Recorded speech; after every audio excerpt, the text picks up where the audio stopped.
السلام علیکم ورحمۃ اللہ تعالی وبرکاتہ۔ نحمده ونصلی ونسلم علی رسولہ الکریم، اما بعد فاعوذ باللہ من الشیطان الرجیم، بسم اللہ الرحمن الرحیم۔ ان اللہ وملائکتہ یصلون علی النبی یا ایہا الذین آمنوا صلوا علیہ وسلموا تسلیما۔ اللہم صلی علی سیدنا ومولانا محمد معدن الجود والکرم وآلہ الکرام وابنہ الکریم وبارک وسلم صلاۃ وسلاما علیک یا رسول اللہ صلی اللہ تعالی علیہ وسلم۔ وضو کا بیان جاری ہے۔ اس سے پہلے والے درس میں وضو توڑنے والی چیزیں بیان کی گئی اور کچھ متفرق مسائل، اور اسی میں ایک مسئلے کی طرف اشارہ کیا گیا تھا کہ نماز جنازہ کے لیے جو وضو کیا جاتا ہے، کیا اس سے دوسری نمازیں ہو سکتی ہے کہ نہیں، اور اس کے تعلق سے عوام میں کیا غلط فہمی پائی جاتی ہے، اور اس میں کیا ایسا کوئی مسئلہ ہے بھی یا نہیں ہے، اور تیمم کے تعلق سے اس میں ایک مسئلے کی طرف اشارہ کیا گیا تھا، تو اسی کو یہاں پہ بیان کرتے ہیں۔ کہتے ہیں سوال یہ ہے کہ نماز جنازہ کے وضو سے دیگر نمازیں پڑھ سکتے ہیں یا نہیں، یعنی وہ وضو جو نماز جنازہ پڑھنے کے لیے کیا گیا تھا، اب نماز جنازہ ہو چکی ہے اور وضو اب بھی باقی ہے۔ مثال کے طور پر 11 بجے 12 بجے نماز جنازہ پڑھی گئی اور وہ وضو باقی تھا کہ ظہر کی نماز کا وقت آ گیا، تو کیا اب اسی وضو سے ظہر کی نماز پڑھ سکتے ہیں یا نہیں پڑھ سکتے؟ عوام میں مشہور ہے کہ جنازے کے وضو سے دیگر نمازیں نہیں پڑھ سکتے، کیا یہ درست ہے؟ جواب فرماتے ہیں نماز جنازہ کے وضو سے بلا شبہ دیگر تمام نمازیں، چاہے وہ فرض ہو، واجب ہو یا سنت اور نفل ہو، ساری نمازیں پڑھ سکتے ہیں، اس میں کوئی حرج نہیں ہے۔ عوام میں جو مشہور ہے کہ نماز جنازہ کے وضو سے دیگر نمازیں نہیں پڑھ سکتے، یہ بات محض غلط اور باطل اور بے اصل ہے، شریعت میں اس کی کوئی اصل نہیں ہے، وہ جہالت پر مبنی ہے۔ شریعت کے مسائل سے ناواقف ہونے کی وجہ سے یہ لوگوں میں مشہور ہو گیا۔ امام اہل سنت امام احمد رضا خان رحمۃ اللہ تعالی علیہ اسی طرح کے ایک سوال کے جواب میں فرماتے ہیں کہ یہ مسئلہ کے جہال میں مشہور ہے، جہال مطلب جاہلوں میں مشہور ہے، کہ وضو جنازہ سے اور نماز نہیں پڑھ سکتے، یعنی نماز جنازہ کے لیے کیے ہوئے وضو سے دوسری نماز نہیں پڑھ سکتے، یہ محض غلط اور باطل اور بے اصل ہے۔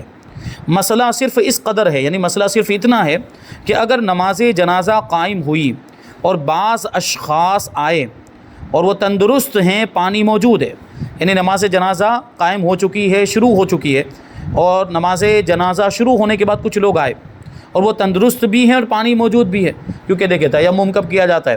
تیمم یا تو پانی موجود نہ ہونے کی وجہ سے کیا جاتا ہے، یا آدمی بیمار ہے، پانی استعمال نہیں کر سکتا، یعنی پانی استعمال کرے گا تو اس کی بیماری بڑھ جائے گی، یا اس کے مر جانے کا خوف ہے، یا کسی عضو کے ضائع ہو جانے کا خوف ہے، تو اسی صورت میں وہاں تیمم کرنے کی اجازت ہوتی ہے۔ تو یہاں ایسا بھی نہیں ہے، جو نماز جنازہ پڑھنے کے لیے آئے بعد میں آئے، لیٹ ہو گئے، تو وہ تندرست بھی ہیں اور پانی بھی موجود ہے، مگر وضو کریں گے تو نماز ہو چکے گی، یعنی وضو کرنے جائیں گے تو پھر یہ جو نماز جنازہ ہے یہ ہو جائے گی، اور نماز جنازہ کی قضا نہیں۔ نماز جنازہ جس طرح دوسری نمازوں کی قضا پڑھی جاتی ہے، اس طرح نماز جنازہ کی قضا نہیں ہے کہ بعد میں پڑھ لے گا، تو بعد میں پڑھی نہیں جا سکتی ہے۔ نہ ایک میت پر 2 نمازیں، ایک میت پر 2 مرتبہ بھی نماز جنازہ نہیں پڑھ سکتی، یعنی ولی نے پڑھ لی، میت کے ولی نے پڑھ لی، یا ولی کی اجازت سے ایک مرتبہ ہو گئی تو اب دوسری مرتبہ نماز جنازہ نہیں ہو سکتی۔ یہ جو بزرگوں کے بارے میں ہم نے سنا کہ بزرگوں کی نمازیں اتنی مرتبہ پڑھی گئی، تو وہ ولی نے پہلے نہیں پڑھی، ولی کی اجازت سے بھی پہلے نہیں، ولی کو پہلے ہٹا دیا جاتا ہے، ولی سے پوچھا بھی نہیں جاتا، ولی سے اجازت بھی نہیں لی جاتی ہے، اور یہ اپنے اعتبار سے مختلف لوگ آتے جاتے ہیں اور جماعتیں بنا کر نماز پڑھتے چلے جاتے ہیں۔ کبھی ایسا ہوتا ہے کہ اس علاقے میں پہنچے تھے تو اس علاقے میں پڑھ لی، راستے میں کبھی کسی دوسری جگہ پر انتقال ہو جاتا ہے تو پہلے وہاں پہ پڑھ لی جاتی ہے، پھر دوسری جگہ پہ پڑھتے ہیں، پھر تیسری جگہ پہ پڑھتے ہیں، پھر جا کر جہاں اصل جو ان کا مقام ہوتا ہے، جو ان کا اصل وطن ہوتا ہے، وہاں پہ ولی پڑھتا ہے یا ولی کی اجازت سے پڑھی جاتی ہے، تو ولی کے ساتھ یا ولی کی اجازت سے جو آخری نماز پڑھی جاتی ہے، اس کے بعد پھر کوئی دوسری نماز نماز جنازہ کی بات چل رہی ہے. نماز جنازہ یہ دوسری بار اس وقت نہیں ہو سکتی جب پہلی بار ولی کی اجازت سے ہو چکی ہو, یا ولی خود پڑھ چکا ہو تو اب دوسری مرتبہ نہیں پڑھی جا سکتی. تو یہ کہہ رہے ہیں کہ میت پر دو نماز جنازہ نہیں پڑھی جا سکتی, ایک ہی پڑھی جا سکتی ہے. اس مجبوری میں انہیں اجازت ہے, یعنی ایسے لوگ جو تاخیر سے آئے ہیں اب انہیں اجازت ہوگی کہ وہ تیمم کر کے نماز میں شریک ہو جائیں. کون سی نماز میں؟ نماز جنازہ میں شریک ہو جائیں. اب یہ جو اس نے تیمم کیا ہے, اس تیمم سے اور نمازیں نہیں پڑھ سکتے, نہ مس مصحف وغیرہ وہ کام جن کے لیے طہارت ضروری ہے بجا لا سکتے ہیں. کیا مطلب ہوا کہ اس تیمم سے جو مجبوری کی صورت میں کیا گیا تھا نماز جنازہ حاصل کرنے کے لیے, اب اس تیمم سے دوسری نمازیں نہیں پڑھ سکتے. اسی طریقے سے اس تیمم سے قرآن مجید کو چھو بھی نہیں سکتے, اور ایسی عبادت اور ایسا کام بھی نہیں کر سکتے جو بغیر وضو کے نہیں ہو سکتا ہے, وہ بھی اس تیمم سے نہیں کیا جا سکتا. کہ یہ تیمم بحالت صحت و وجود ماں ایک خاص عذر کے لیے کیا گیا, یعنی آدمی تندرست تھا, پانی موجود تھا, اس کے باوجود یہ تیمم کیا گیا. کیوں کیا گیا؟ یہ عذر کی وجہ سے کیا گیا, مجبوری کی وجہ سے کیا گیا. تو یہ مجبوری والا تیمم ہے, تو اس کی وجہ سے اس کے ذریعے سے دوسری نمازیں نہیں ہو سکتی. جو اس نماز جنازہ تک محدود تھا, یہ مجبوری کی صورت میں اس نماز جنازہ کے لیے کیا گیا, تو اس نماز جنازہ تک ہی محدود رہے گا. تو دیگر صلوات و افعال, یعنی دوسری نمازیں اور دوسرے افعال کے لیے وہ تیمم محض بے عذر اور بے اثر رہے گا. یعنی وہاں تو کوئی مجبوری نہیں ہے. اب دوسری نمازوں میں کیا مجبوری ہے, یا دوسرے وہ کام کہ جن کے لیے طہارت اور وضو ضروری ہے, وہاں تو وضو کیا جا سکتا ہے نا, تو پھر اس تیمم سے وہ چیزیں کیوں کرے گا, اس تیمم سے وہ کام کیوں کرے گا؟ تو وہاں اجازت نہیں ہوگی. حکم یہ تھا کہ عوام نے اسے کشا یعنی کھینچتے ہوئے کہاں تک پہنچا دیا. یعنی یہ صرف تیمم والا حکم تھا کہ مجبوری کی صورت میں تیمم کرنے کی اجازت تھی, اور اس تیمم سے دوسری نماز نہیں ہو سکتی تھی. یہ تیمم والا مسئلہ تھا. لوگوں نے, جاہلوں نے کھینچ کر اس کو کہاں تک پہنچا دیا؟ وضو تک پہنچا دیا. اور کیا کہنے لگے کہ جو وضو نماز جنازہ کے لیے کیا گیا ہو اس وضو سے دوسری نمازیں نہیں ہو سکتی. یہ لوگوں نے مشہور کر دیا, حالانکہ یہ غلط ہے. وضو اگر نماز جنازہ کے لیے کیا گیا ہو تو اس وضو سے دوسری نمازیں بھی پڑھی جا سکتی ہیں, قرآن مجید کو بھی چھو سکتے ہیں, اور ہر وہ کام کیا جا سکتا ہے جو بغیر وضو کے نہیں ہو سکتا ہے. تو یہ وضو موجود تھا. تو یہ بات تھی. آگے سوال ہے کہ کسی شخص نے اگر اپنی داڑھ بھروائی ہو تو کیا اس کا وضو اور غسل ہو جائے گا؟ داڑھ بھرواتے ہیں کبھی, یہ داڑھ کے اندر گڈھا پڑ جاتا ہے, اس میں سوراخ ہو جاتا ہے, اس میں مسالہ بھرواتے ہیں. تو کسی نے اس میں مسالہ بھروایا, تو اب آپ وضو کر رہا ہے, ظاہر سی بات ہے وضو کرے گا, کلی کرے گا, تو جو اوپر والا مسالہ ہے اسی کے اوپر سے پانی بہہ جائے گا, وہ اندر والے حصے میں تو پانی نہیں پہنچے گا. تو کیا وضو اور غسل ہو جائے گا ایسے شخص کا؟ جبکہ داڑھ بھروائی ہو تو اس کو نکالا نہیں جا سکتا, کیونکہ وہ مسالہ اندر فکس ہو جاتا ہے, اس کو نکالا نہیں جا سکتا. نکالیں گے تو سخت تکلیف ہوگی, اس وجہ سے اس کو ویسے ہی رہنے دیا جاتا ہے. اور اسی حالت میں وضو بھی کر رہے ہیں, اسی حالت میں غسل بھی کیا جا رہا ہے, تو کیا یہ وضو اور غسل ہو جائے گا؟ بہت اہم مسئلہ ہے, یہ ہوتا ہے, اکثر پیش آتا ہے. تو فرماتے ہیں کہ داڑھ بھروانا شرعی طور پر جائز ہے, کیونکہ وہ ایک بیماری اور تکلیف والی بات ہوتی ہے, تو اس تکلیف کو دور کرنے کے لیے داڑھ کو بھروایا جاتا ہے. کیونکہ اگر وہ سوراخ کو ویسے ہی رہنے دیا جائے تو کھانا کھاتے وقت یا کوئی بھی چیز گرم ٹھنڈی پیتے وقت اس میں تکلیف ہوتی ہے, وہ سینسٹیویٹی ہوتی ہے اس میں, اور اس کی وجہ سے آدمی سخت مشقت محسوس کرتا ہے, تکلیف محسوس کرتا ہے. تو یہ داڑھ بھروانا شرعی طور پر جائز ہے. اور اگر کسی نے داڑھ بھروائی ہو تو اس کا وضو اور غسل بلا کراہت ہو جائے گا, اور اس کے نیچے پانی نہ پہنچانے کو وضو میں ترک سنت اور غسل میں ترک فرض قرار نہیں دیا جائے گا. یعنی کیا مطلب ہوا کہ وہ جو مسالہ ہے اس کے نیچے پانی اگرچہ نہیں پہنچ رہا ہے تو اس کی وجہ سے یہ نہیں کہا جائے گا کہ سنت ادا نہیں ہوئی. کلی کرنا, وضو کے اندر کلی کرنا یہ سنت ہے, تو وضو کے اندر یہ نہیں کہا جائے گا کہ وہاں پانی نہیں پہنچا اس لیے وہ وضو کے اندر جو کلی کی جو سنت ہے وہ ادا نہیں ہوئی. اور غسل کے اندر کلی کرنا فرض ہے, تو کوئی یہ نہیں کہہ سکتا ہے کہ بھائی وہاں پر پانی نہیں پہنچا, کلی نہیں ہوئی تو فرض ادا نہیں ہوا. تو اس کو ترک فرض, وضو میں ترک سنت اور غسل میں ترک فرض قرار نہیں دیا جائے گا, کیونکہ مجبوری ہے, اس کو نکالا نہیں جا سکتا ہے, اور نکالنے میں سخت تکلیف ہوگی. وہی کہتے ہیں کیونکہ ایسی حالت میں اس کے نیچے پانی بہانا ناممکن ہوتا ہے. جو مسالہ بھرا ہوا ہے اس کے اندر, اس کے نیچے پانی پہنچانا ناممکن ہوتا ہے. اور جس جگہ تک پانی پہنچانا متعذر ہو یا مشقت اور حرج کا باعث ہو, یعنی وہاں پانی پہنچانے میں تکلیف ہوتی ہو, وہاں تک پانی پہنچانے کا شریعت نے مکلف نہیں کیا.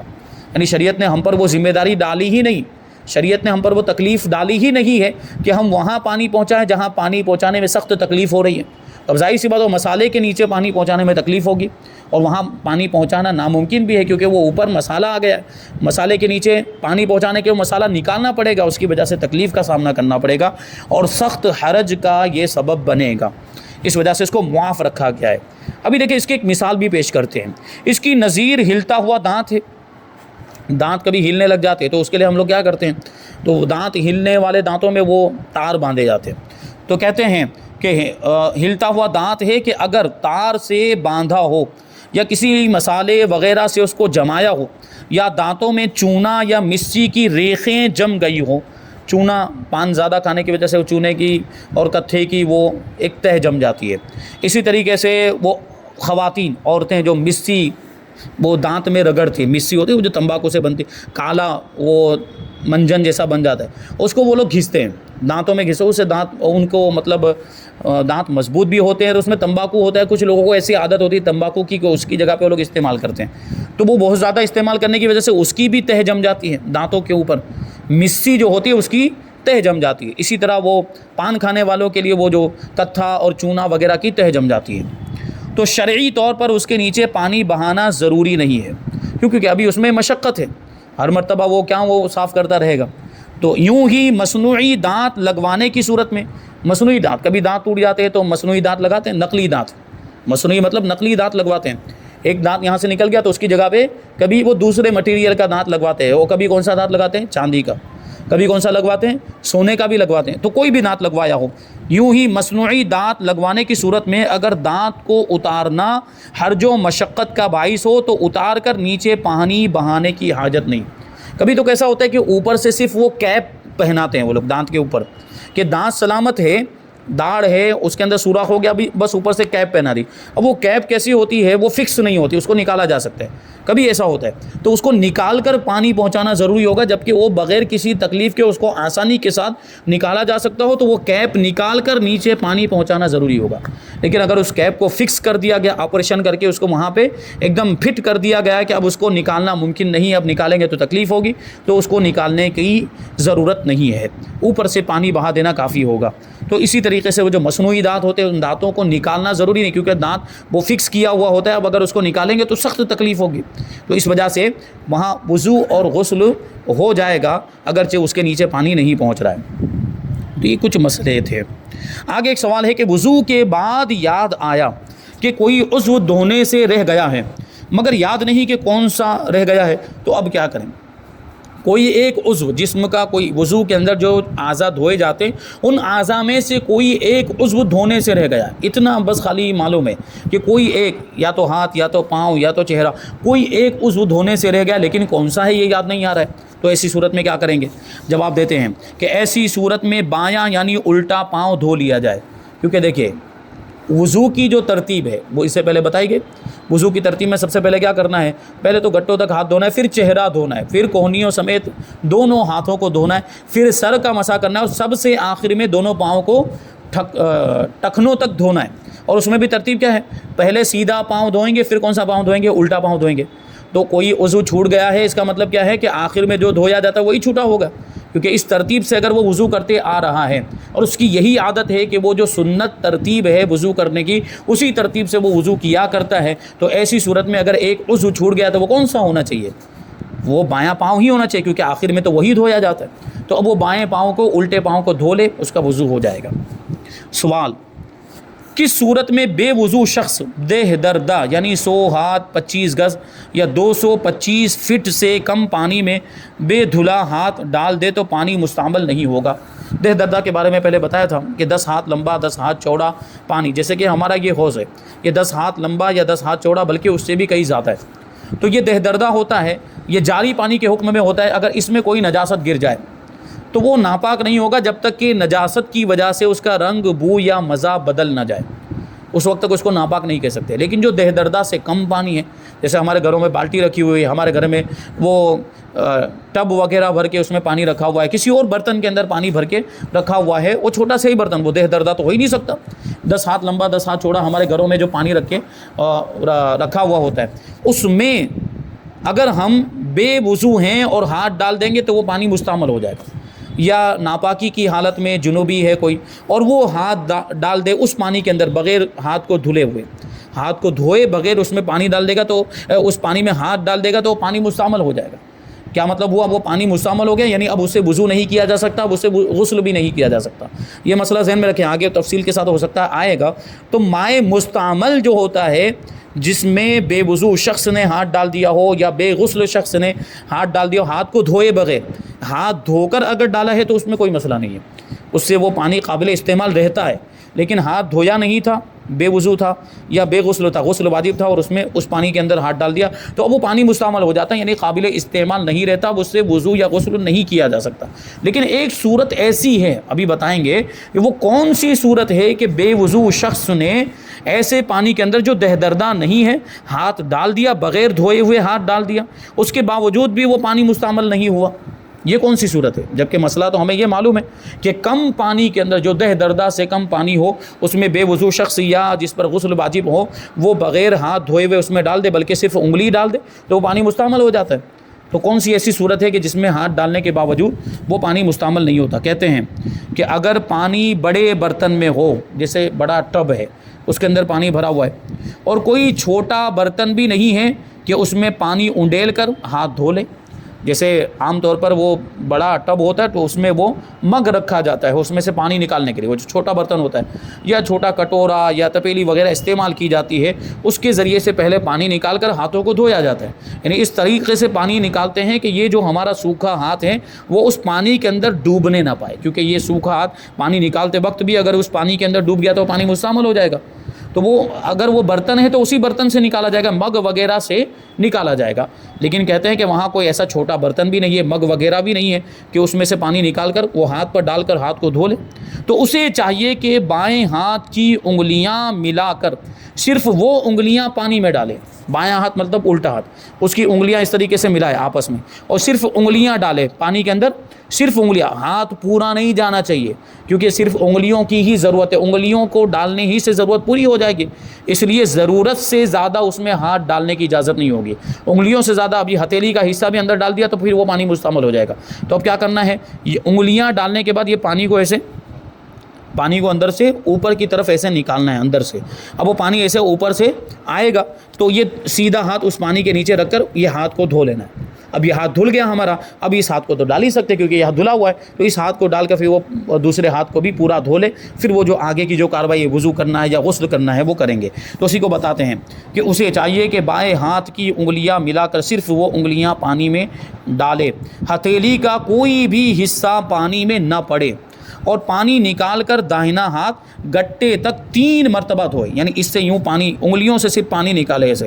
اب کبھی تو ایسا ہو سکتا ہے کہ انگلیوں سے ویسے نہیں نکل پائے گا، ایسے اڑانا پڑے گا پانی کو، تو پانی اس طرح انگلیوں سے اڑائے اور اس سے سیدھے ہاتھ کو اچھی طرح سے دھو لے، 3 مرتبہ دھوئے۔ پھر داہنے ہاتھ کو جہاں تک دھویا ہے بلا تکلف پانی میں ڈال سکتا ہے، کیونکہ اب تو یہ دھل گیا ہے تو دھلا ہوا ہاتھ تو ڈالا ہی جا سکتا ہے، اور اس کے بعد آگے کی کارروائی کی جا سکتی ہے۔ تو یہ مسئلہ ضرور ذہن میں رکھیں، ورنہ عام طور پر جب کوئی چھوٹا برتن بھی موجود ہے اور کوئی مجبوری بھی نہیں ہے، کوئی عذر بھی نہیں ہے، اس صورت میں اگر کوئی بے وضو شخص ہاتھ کو دھوئے بغیر یا کوئی ایسا شخص جس پر غسل واجب ہے جو ناپاک ہے اور وہ ہاتھ کو دھوئے بغیر یہ دہدردہ سے کم پانی میں، ٹب میں، کسی برتن میں، کسی تپیلے میں پانی رکھا ہوا اس میں یہ بغیر دھلا ہوا ہاتھ ڈال دے گا تو پانی مستعمل ہو جائے گا، یعنی اب اس سے وضو اور غسل نہیں ہو سکتا ہے۔ اپنے گھروں میں اس کا لحاظ رکھیں گے۔ آگے ایک سوال ہے، کہتے ہیں کہ ہاتھ وغیرہ سے خون نکلنے کے باوجود کب وضو نہیں ٹوٹتا؟ تو یہ بات پہلے بھی بتائی جا چکی ہے۔ کہتے ہیں کہ خون نکلا لیکن بہا نہیں، وہ اپنی جگہ پر ہی رہا، خون نکل کر اپنی جگہ پر ہی رہا، وہاں سے اس نے اپنی جگہ کو چھوڑا نہیں، وہ وہاں سے بہا نہیں، تو یہ وضو کو نہیں توڑتا، کیونکہ وضو توڑنے کے لیے پہلے ہی بتایا گیا، وضو توڑنے والی چیزوں میں خون یا پیپ بدن سے نکل کر بہہ جائے تب اس سے وضو ٹوٹتا ہے، اور اگر وہ اسی جگہ پر رہ گیا، اپنی جگہ پر ہی رہ گیا، جیسے کبھی ایسا ہوتا ہے سوئی چبوئی، تو سوئی چبونے سے خون نکلتا ہے اور وہ اسی جگہ پر رہتا ہے، ہلکی سے اگر آپ نے سوئی کی نوک سے ٹچ کی ہے، ہلکا سا آپ نے اس میں سوراخ کیا ہے تو وہ خون وہیں پر رہتا ہے، وہاں سے وہ جگہ چھوڑتا نہیں ہے، وہ بہتا نہیں ہے، تو اس سے وضو ٹوٹے گا بھی نہیں۔ بہت زیادہ گہرا سوراخ کر دیا کہ بہت زیادہ خون نکلنے لگ گیا اور وہ نکل کر بہہ بھی گیا تو اس سے وضو ٹوٹ جائے گا۔ یہاں بہنا شرط ہے، بہنا یا بہنے کی صلاحیت ہونا۔ کبھی کبھی ایسا ہوتا ہے کہ خون نکلا لیکن ہم نے پہنچ دیا، جیسے کبھی کوئی پھوڑی ہوتی ہے، کبھی کوئی پھنسی ہوتی ہے، پھوٹ جاتی ہے، اس میں سے خون نکلتا ہے یا اس میں سے پیپ نکلتا ہے، تو ہم اس کو کپڑے سے پہنچ دیتے، ہم اس کو بہنے ہی نہیں دیتے، وہ بہے اس سے پہلے ہی ہم نے اس کو کپڑے سے پہنچ دیا۔ تو اب ایسی صورت میں کیا حکم ہوگا؟ وضو ٹوٹے گا کہ نہیں ٹوٹے گا؟ تو اب ہمیں دیکھنا پڑے گا کہ ہم نے جو کپڑے کے اندر اس کو پہنچا ہے تو کتنی مقدار میں اس کو ہم نے پہنچا ہے۔ کیا وہ اتنی مقدار میں تھا کہ وہ اگر اس کو چھوڑ دیا جاتا، اگر اس کو نہیں پہنچا جاتا، اگر اس کو رہنے دیا جاتا تو وہ بہہ جاتا؟ تو اگر ایسی کیفیت میں تھا کہ اگر اس کو چھوڑ دیا جاتا تو وہ بہہ جاتا تو اس سے وضو ٹوٹ جائے گا، اور اگر اس کو چھوڑ دیا جاتا تو نہیں بہتا، وہ اپنی جگہ پر ہی رہتا، کم مقدار میں تھا، تو ایسی صورت میں اس سے وضو نہیں ٹوٹے گا۔ تو یہ کچھ ضروری مسائل تھے، ابھی اور بھی باتیں اس کے بارے میں ہیں کہ خون نکل کر بہہ گیا مگر پھر بھی وضو نہیں ٹوٹا۔ دیکھیں ابھی تو بات آ رہی تھی، بہنے کی بات آ رہی تھی، تو بہہ جائے تو وضو ٹوٹ جاتا، پھر ابھی کہہ رہے ہیں کہ بہہ گیا اس کے باوجود نہیں ٹوٹا، اس کی کیا صورت ہے؟ پھر فرماتے ہیں کہ دکھتی آنکھ سے جو آنسو نکلتے ہیں اس کا کیا حکم ہوگا؟ انجیکشن لگوانے سے وضو ٹوٹے گا کہ نہیں ٹوٹے گا؟